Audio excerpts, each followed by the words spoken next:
Hi friends, ഇന്ന് Empuraan cinema കാണാനായിട്ട് ആറ്റിങ്ങൽ തപസ്യ തിയേറ്ററിലാണ് വന്നിരിക്കുന്നത്. ഇന്ന് റെനോവേഷൻ വർക്ക് കഴിഞ്ഞിട്ട് തിയേറ്റർ റീ ഓപ്പണിംഗ് ആണ്. അപ്പോൾ എന്തൊക്കെ അപ്ഡേറ്റാണ് തിയേറ്ററിൽ കൊണ്ടുവന്നിരിക്കണമെന്ന് അറിയാം.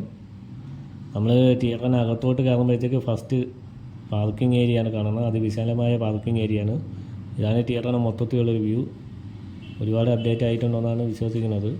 പിന്നെ കുട്ടികൾക്കായിട്ട് ഇവിടെ ഒരു മിനി പാർക്കും കൊണ്ടുവന്നിട്ടുണ്ട്. അതേപോലെ തന്നെ ടിക്കറ്റ് കൗണ്ടർ പണ്ട് ഇരുന്നതിൽ നിന്ന് അതിൻ്റെ ഓപ്പോസിറ്റായിട്ട് സ്ഥാനം മാറ്റിയിട്ടുണ്ട്. നമ്മൾ സ്ക്രീൻ ടൂവിലോട്ട് കയറുമ്പോഴത്തേക്ക് ഇടത് ഭാഗത്തായിട്ടാണ് വന്നിരിക്കുന്നത്.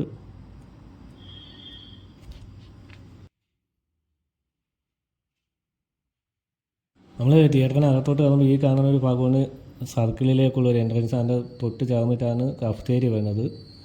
ലെഫ്റ്റും റൈറ്റും ആയിട്ട് 2 സ്റ്റെയറുണ്ട് ബാൽക്കണിയിലോട്ട് പോകാനായിട്ട്.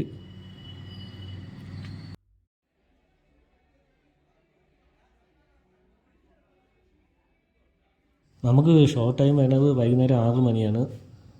ബാൽക്കണി ടിക്കറ്റാണ് എടുത്തിരിക്കുന്നത്. ഇവിടുത്തെ ടിക്കറ്റ് ചാർജ് വേണ്ടത് ബാൽക്കണി 200, സർക്കിൾ 130, റീക്ലൈനർ 350 രൂപ എന്നിങ്ങനെ ഈ രീതിയിലാണ്. നമുക്ക് ഷോ ടൈം ഏകദേശം ആയി വരുന്നുണ്ട്. അതിന് മുമ്പ് മൊത്തത്തിലുള്ളൊരു പുറത്തെ കാഴ്ചകൾ നോക്കാം. അത്യാവശ്യം നല്ല ഇടിയും മഴയുണ്ട്.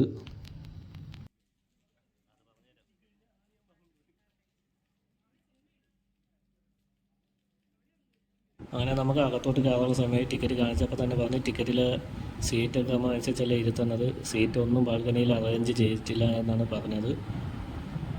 ഇപ്പോൾ നിങ്ങൾ പുറത്തുനിന്ന് കാണുന്ന കാഴ്ച ഒരു സീറ്റ് അറേഞ്ച്മെൻ്റാണ്, താൽക്കാലികമായിട്ടുള്ള.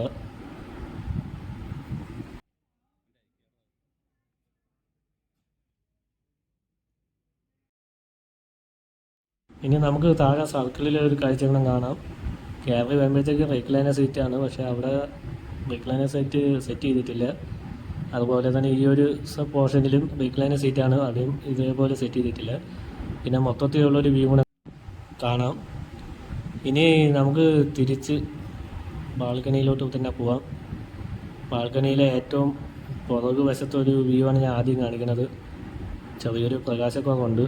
ഒരൊറ്റ സീറ്റ് പോലും അറേഞ്ച് ചെയ്തിട്ടില്ല. പിന്നെ ഇവിടുത്തെ സൗണ്ട് സിസ്റ്റം, പ്രൊജക്ടർ എല്ലാം വന്നിട്ട് RGB laser 4K Dolby utmost ആണ്. എനിക്ക് മൊത്തത്തിലൊരു ആവറേജ് ഫീലാണ് തോന്നിയത് ഈ തിയേറ്ററിൽ നിന്ന്. ഇനി ഈ സിനിമ ഈ തിയേറ്ററിൽ നിന്ന് കണ്ടുവരുമെന്ന് കമൻറ്റ് ചെയ്യുക.